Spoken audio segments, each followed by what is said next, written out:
Mister Marvel istefa vermek istəyir. Allahın bəlasına düşər olmuş Thomas Marvel qoltuğunda iple bağlanmış 3 kitab və göz sürəyə bükülmüş bir bağlama ağır-ağır yol ilə addımlayırdı. Uzaqdan baxan elə bilərdi ki, o təkdir və onun kök bədəninin etdiyi qəribə hərəkətlərə təəccüblənərdi. Əslində isə Marvel görünməz adamın çimdiklərindən və dümsüklərindən qıvrılırdı. Artıq ona yaxşı tanış olan, lakin heç cür öyrəşə bilmədiyi səs deyirdi.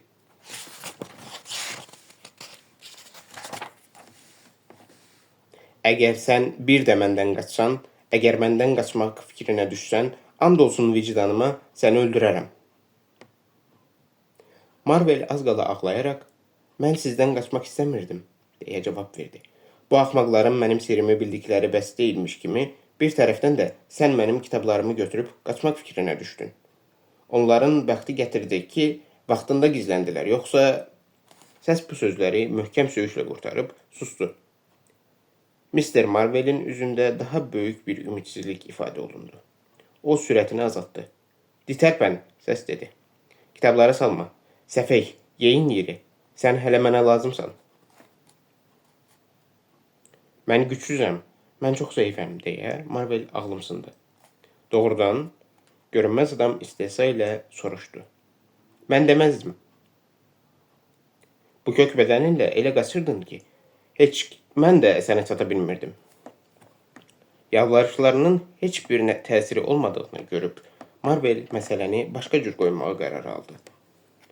O küçkün bir səslə, axı bunun mənə nə xeyri var, deyə acı-acı gileyləndi.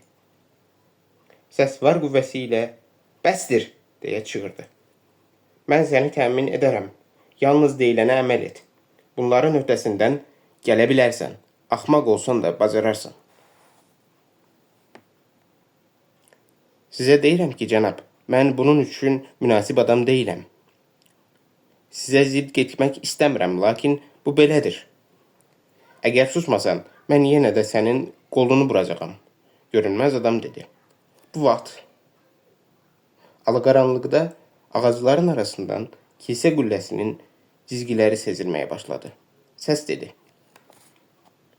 Biz kəndi keçənə qədər mən əlimi sənin çiynində saxlayacağam.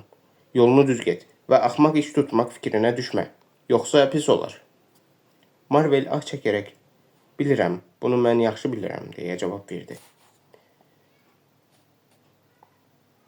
Başında kənarları dikik-dikik silindir olan miskin vücud öz yükü ilə birlikdə kənd küçəsi ilə işıqlı pəncərələrin yanından ötüb keçdi və qaranlıqda kəndin kənarında yox oldu.